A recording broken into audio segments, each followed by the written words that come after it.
Let's begin with a little bit of convincing technique to loose the drum.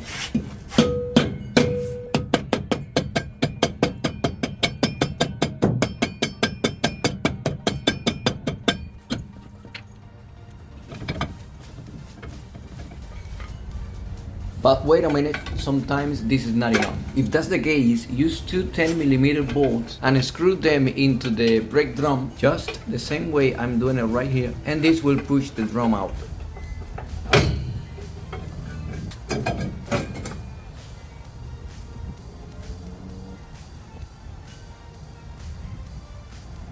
I'm using these pliers. This is what I have to start removing the springs. Set everything aside, make sure you don't lose anything unless you have a new one. Now for removing the second spring, one of the ends is in front of the shoes and the other one is behind it.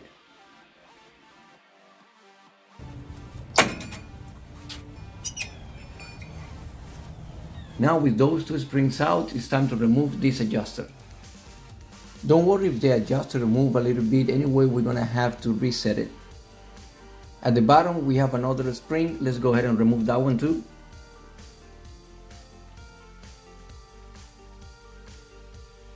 Now this spring has a gap and also has a pin that you have to align with that gap. So you're gonna just twist and pull. Save that pin and a spring, you don't wanna lose them. And of course there is a special tool to do this job, but since I don't have it, I'm using what I have. So I'm using this plier. Hold the pin at the back and twist the spring. And just like that, the pin is out, releasing the shoe.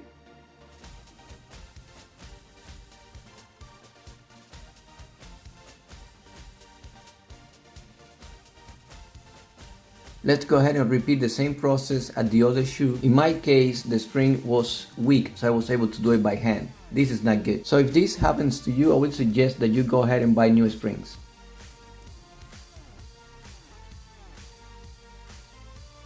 I have seen some people removing the e-brake to do this, but I don't really see why you have to do that. All you have to do is move that clamp, that U-shaped clamp, and release the brake shoe, then install the new one back in.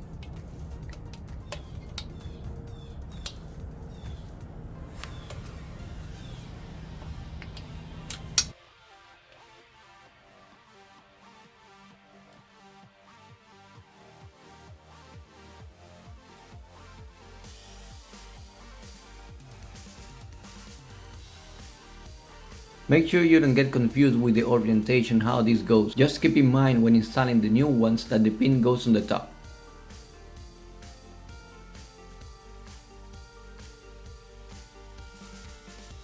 Now with everything out, go ahead and do a good cleaning. A wire brush will do the job just fine, but use whatever you have handy. And if you have some brake part cleaners, let's go ahead and use it right now.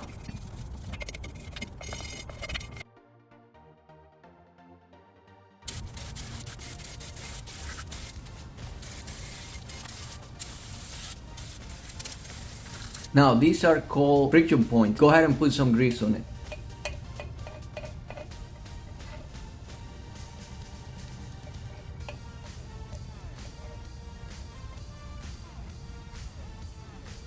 Let's begin reinstalling the shoes back onto that pin, then the washer, and then the clamp. The pin has a line where the clamp is supposed to go in, so make sure it is all the way in. Then press on the ends of the clamp to close it.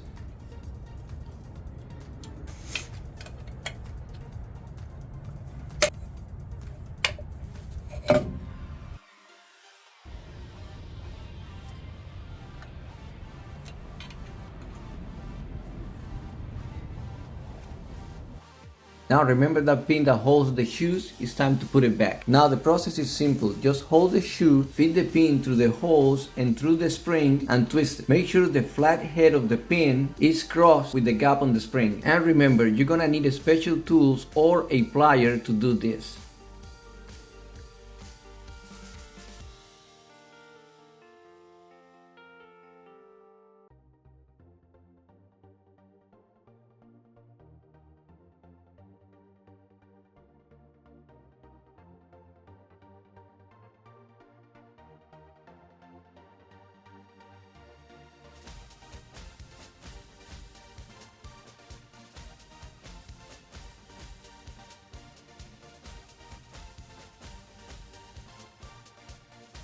With the shoes in place, I'm starting from the bottom with the spring.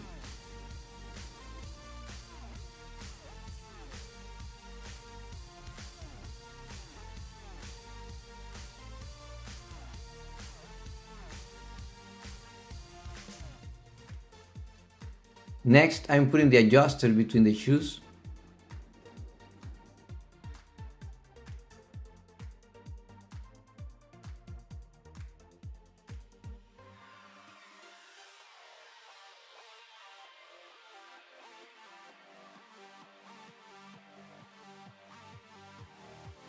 Now this spring has a little bit of bending on one side. That one goes at the back of the shoes and the other one goes to the front of the other shoe.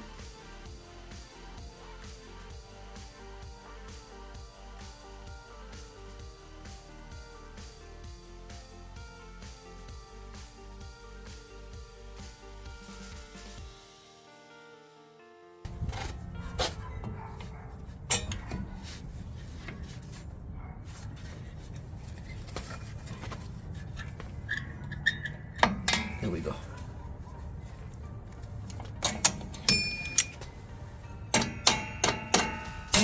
There we go.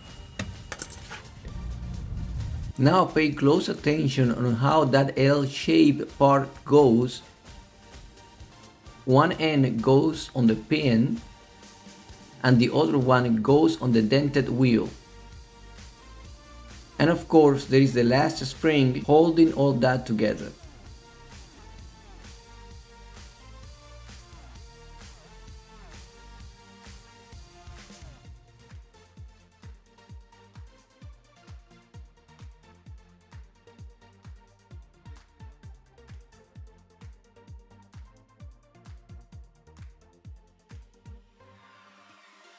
Now is the time to double check and make sure everything is fine. At this point we are done with this job. Make sure those pins on the springs are crossed as I mentioned before.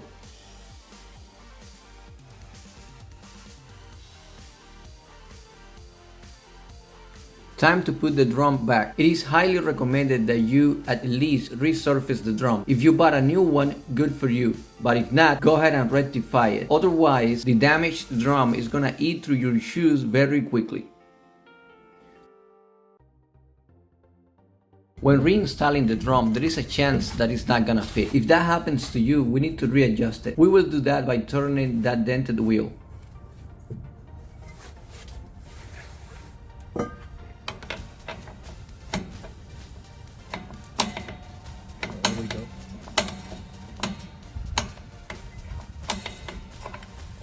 After adjusting it, make sure everything is centered and give it another try. In my case, that was all needed. You might need a little bit more of adjustments, it all depends. At this point, the job is done. Thank you for watching and be safe.